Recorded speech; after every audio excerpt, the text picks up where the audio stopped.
Estudios de la Torá por Moshe ben Abraham. Shoftim 48, 1. Jueces. Deuteronomio de Barim 16, 18, 17, 13. Ustedes nombrarán jueces y oficiales para todas las puertas en las ciudades que Adonai su Elohim les está dando, tribu por tribu. Y ellos juzgarán al pueblo con juicio recto.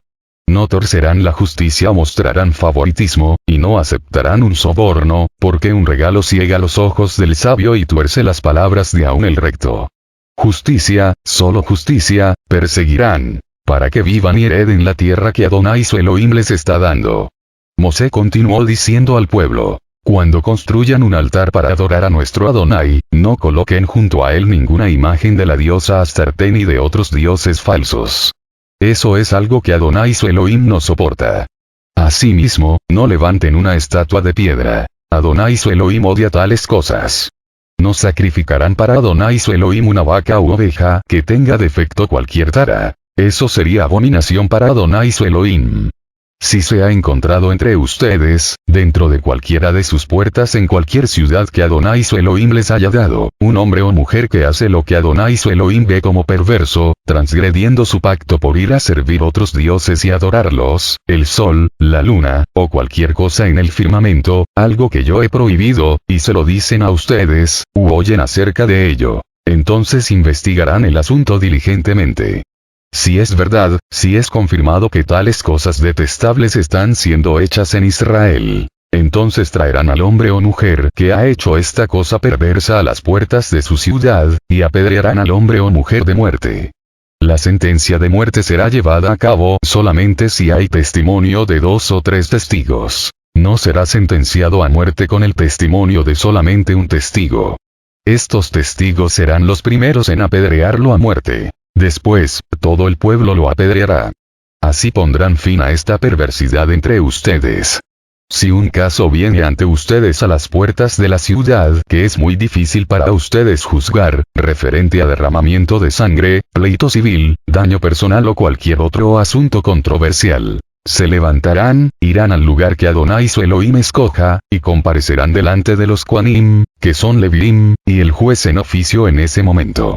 Buscarán su opinión, y ellos adjudicarán un veredicto para ustedes.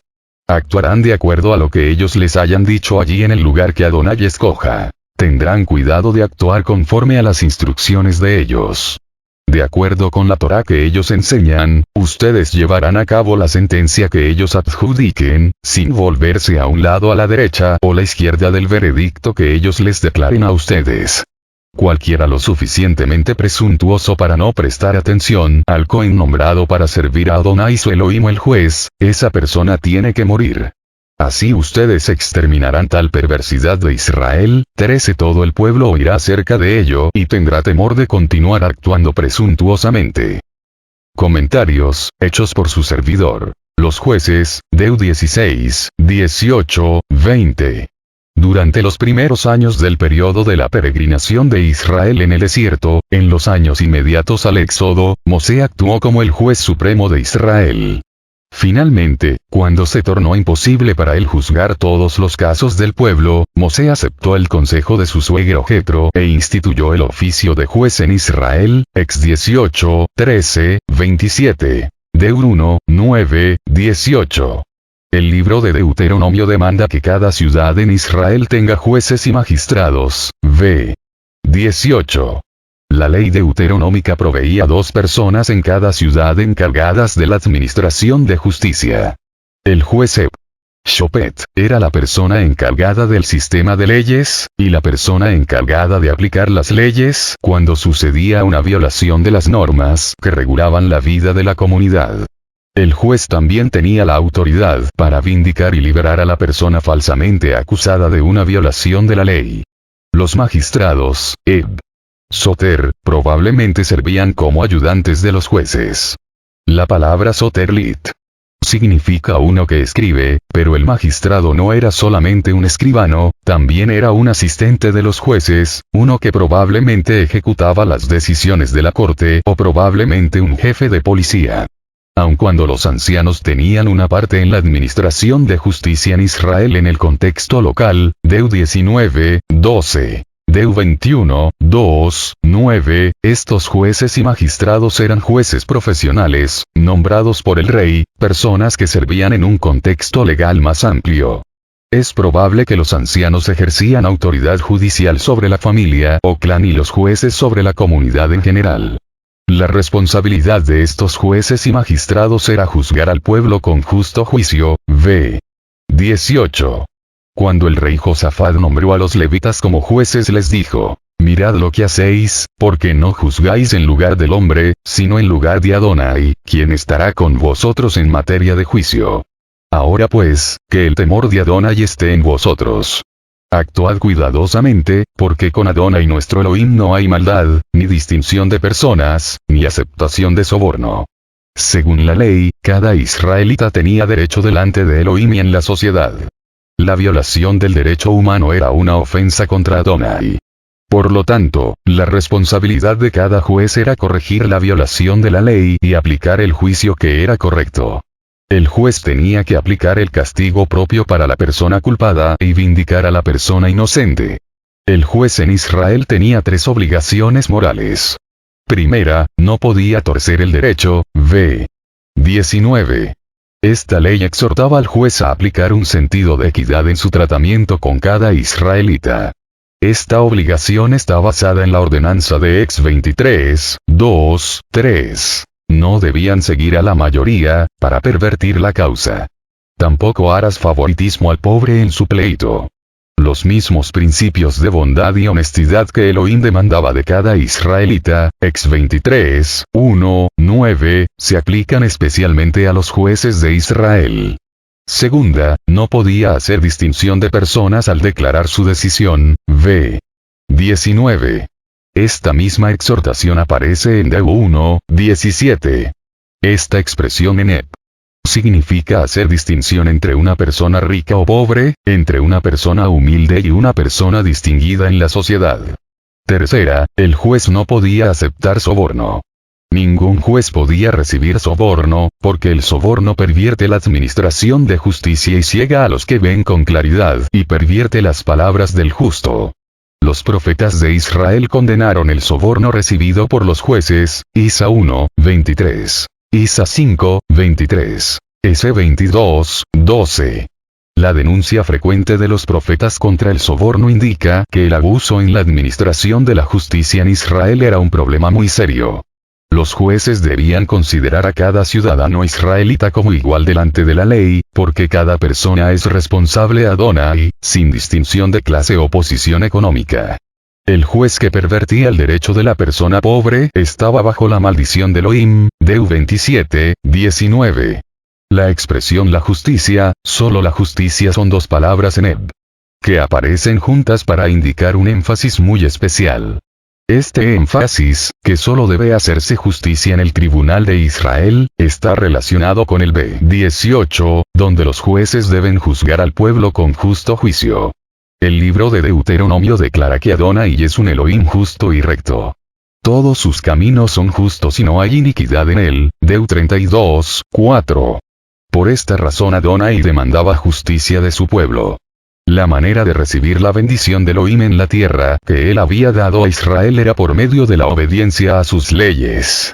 La vida y prosperidad de Israel dependían de la imparcialidad de los jueces y su adherencia a la ley de Adonai. La rectitud del pueblo de Elohim se manifestaba en la aplicación de las justas leyes de Adonai a la vida judicial, económica, política y religiosa del pueblo. Verdades prácticas. Las fiestas de Israel fueron importantes para la vida colectiva del pueblo y para el crecimiento de cada israelita. Hoy día tenemos aniversarios, campamentos para distintas edades, y convenciones. ¿Qué podemos aprender de la vida de Israel en cuanto a estas ocasiones? 1. El enfoque de las concentraciones debe ser la alabanza a Elohim. A veces pensamos en grandes asambleas como una oportunidad para dar a conocer los talentos de nuestra creencia. El que cree en Adonai y en Yeshua debe usar sus dones. Sin embargo, el propósito es la gloria de Elohim. 2.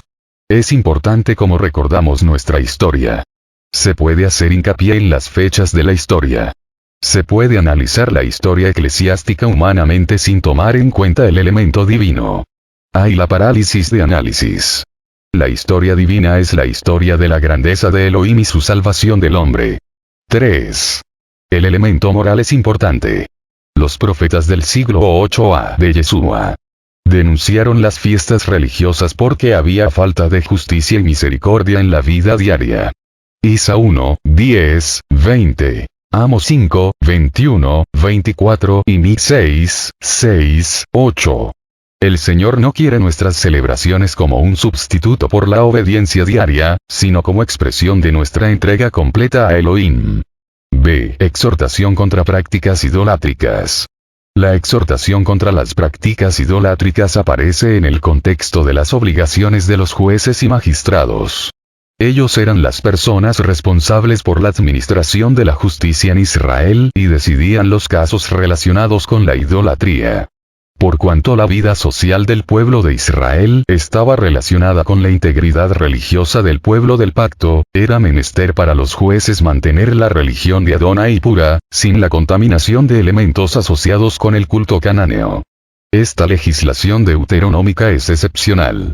La exhortación contra las prácticas idolátricas ya había sido presentada al pueblo en 7, 5, 25 y 12, 3, pero aquí el legislador pone a los jueces como las personas responsables de legislar no solamente en casos morales y sociales, sino que también en casos relacionados con el sincretismo religioso y en casos de idolatría. La exhortación contra las prácticas idolátricas incluye 3 leyes en forma apodíctica. Las leyes apodícticas son demandas específicas que sancionan y confirman las demandas del pacto establecido por Elohim con Israel en el monte Sinaí. La primera ley prohíbe plantar un árbol para cera junto al altar de Adonai, 16, 21. Anteriormente Mosé había ordenado la destrucción de los árboles para cera que los cananeos usaban en sus santuarios. Ahora se prohíbe plantar un árbol para cera junto al altar que estaba en el templo dedicado a la adoración de Adonai. Acera era la diosa de la fertilidad adorada por los cananeos. La imagen de la diosa se hacía del tronco de un árbol que en el culto de los cananeos era conocido como el árbol de la vida. La segunda ley prohíbe erigir piedras rituales en el santuario de Adonai. Las piedras rituales eran estelas usadas en el culto de Baal y servían como símbolo del dios cananeo. La tercera ley prohíbe la presentación de sacrificios imperfectos en honor a Adonai. Aun cuando la ley en este contexto no menciona los defectos de los animales, otros pasajes en el Ad clasifican cuáles animales no eran aceptables. En 15, 21 se menciona que Adonai no aceptaba un animal cojo o ciego. Declara que Adonai no aceptaba animales cojos, ciegos o enfermos. En Lef 22, 22, 24 se menciona que Adonai no aceptaba animales ciegos, con piernas quebradas, mutilados, con úlceras o castrados. El sacrificio de animales con defectos era una afrenta y profanaba el honor del Elohim de Israel. El procedimiento judicial, 17, 2, 7. Después que Israel entró en Canaán, el pueblo se inclinó a la idolatría. En tiempo de apostasía, la idolatría era una amenaza para la religión israelita. Cuando Israel empezó a gozar de prosperidad económica, el pueblo ignoró la prohibición de adorar imágenes y estableció templos dedicados a los dioses de la fertilidad para asegurar abundante cosecha. La ley deuteronómica incluía como una de las responsabilidades de los jueces la obligación de asegurar que una persona acusada de adorar a otro dios fuera juzgada por un adecuado proceso judicial. El proceso para la disposición de casos de apostasía se presenta con más detalles en el capítulo 13. Esta sección provee más detalles sobre el procedimiento judicial contra una persona que haya violado el pacto y abandonado a Adonai para seguir a otros dioses. V. 2. La imputación de apostasía contra una persona era una acusación muy seria. Cuando una persona era acusada de haber violado el pacto y abandonado a Adonai para seguir a otros dioses, los jueces tenían que seguir un proceso judicial adecuado, porque la consecuencia de la apostasía era la pena de muerte. Para declarar que una persona era culpable de apostasía, los jueces tenían que procurar indagar con diligencia los méritos del caso y tomar la decisión después de oír el testimonio de 2 o 3 testigos. La adoración de los astros celestiales, o sea, el sol, la luna y las estrellas, v. 3, era una práctica común entre las naciones del Antiguo Oriente y se tornó en una práctica muy popular en Israel, especialmente durante el periodo del dominio asirio. Manasés, rey de Judá, se postró ante todo el ejército de los cielos y les rindió culto y edificó altares a todo el ejército de los cielos en los atrios de la casa de Adonai. En su reforma religiosa, Josías, rey de Judá, quitó a los sacerdotes idólatras que quemaban incienso a Baal, al sol, a la luna, a los signos del zodíaco y a todo el ejército de los cielos. La eliminación de la adoración de los astros celestiales por Josías fue motivada por el descubrimiento del libro de Deuteronomio en el templo de Adonai. Una vez que una persona era acusada de abandonar a Adonai, los jueces y la comunidad tenían que averiguar bien la acusación de apostasía. Si la corte, después de seguir un proceso judicial adecuado, llegaba a la conclusión de que una abominación había ocurrido en el seno de la comunidad, la persona culpada, hombre o mujer, era apedreada hasta la muerte. En el At, la lapidación generalmente se imponía para delitos religiosos cuando la corte decretaba la sentencia de muerte. El apedreamiento se decretaba contra el crimen de adivinación, Lev 20, 27, las blasfemias, Lev 24, 16, la idolatría, Deut 17, 25, y los violadores del sábado día de reposo, Num 15, 35. En casos especiales, la lapidación se imponía en el caso del hijo rebelde, Deut 21, 21, y cuando una persona maldecía a Elohim. El apedreamiento del apóstata se ejecutaba fuera de la ciudad, v. 5, en la presencia del juez y del pueblo, v. Aleph 24, 14, Num 15, 36. Para imponer la pena de muerte contra una persona, la acusación tenía que ser confirmada por 2 o 3 testigos, Num 35, 30, Deut 19, 15.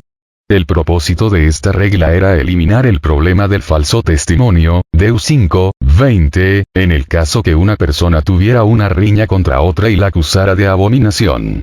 El Ad condena a los falsos testigos, Job 27, 12. Porque en Israel, condenar a una persona a la muerte con falsa acusación era una ofensa muy grave. La regla también evitaba la posibilidad de condenar a la muerte a una persona inocente. Para garantizar la acusación de abominación, se requería el testimonio de más de una persona. Para evitar la conspiración de 2 personas contra otra, los testigos tenían que echar las primeras piedras y así implementar la sentencia de muerte. El At habla frecuentemente de la inclinación del pueblo de Israel a seguir a otros dioses, pero raramente habla de la implementación de la pena de muerte para los casos de idolatría. Empezando con el ministerio del profeta Elías, la predicación de los profetas de Israel estaba repleta de acusaciones contra la idolatría. Los profetas proclamaron el juicio venidero, pero la amenaza profética era el castigo que Adonai traería sobre Israel y este castigo vendría en forma de guerra, sequía, hambre y exilio en tierras lejanas. Es probable que el ideal de la ley deuteronómica contra la apostasía nunca se tornó una realidad en la vida religiosa de Israel. El Tribunal Supremo. La reforma judicial de Josafat, rey de Judá, introdujo el sistema de la Corte Suprema, presidida por los levitas. Declara que el sumo sacerdote Amarías presidía en todos los casos religiosos y Zebadías presidía sobre todos los casos del rey, o sea, en casos civiles. Su reforma judicial mejoró el sistema de justicia en Judá, porque él estableció jueces en todas las ciudades fortificadas de la nación y una corte de apelación en Jerusalén. La ley deuteronómica no indica quién apelaba el caso al Tribunal Supremo, si era el juez de la corte local o las personas envueltas en la disputa. Cuando Mosé estableció los jueces en Israel, Ex 18, 13, 26, aparentemente el juez llevaba el caso más difícil al Tribunal Supremo. La apelación se hacía cuando era difícil para los jueces decidir un juicio en los tribunales locales. La palabra juicio se refiere a un problema legal presentado en la corte. La palabra difícil se refiere a un caso especial, diferente de los otros, una excepción de los casos generalmente presentados a los jueces para una decisión legal. El B8 es muy difícil de traducir al castellano. La palabra tribunal es lit. Significa puertas de la ciudad. En las ciudades fortificadas de Judá los jueces resolvían los asuntos legales de la comunidad en la entrada de las puertas de los muros que protegían la ciudad. En situaciones donde no había una decisión judicial o donde había la inhabilidad de resolver un problema legal, el caso entonces era transferido al lugar que Adonai tu Elohim haya escogido, v. 8, o sea, el santuario central. La traducción en asuntos de homicidios lit. Enep. Es entre sangre y sangre. Quizás se usa para distinguir entre dos casos de muerte, el asesinato premeditado y el homicidio involuntario, ex 21, 12, 14. Deu 19, 1, 13. La traducción en asuntos de derechos lit. Enep. Es entre causa y causa. Esta expresión se usa para decidir la dificultad causada por un problema donde hay dos testimonios diferentes en un caso civil, principalmente en casos de propiedades, ex 22, 1, 15. La traducción en asuntos de ofensas físicas lit. Enep. Es entre golpe y golpe.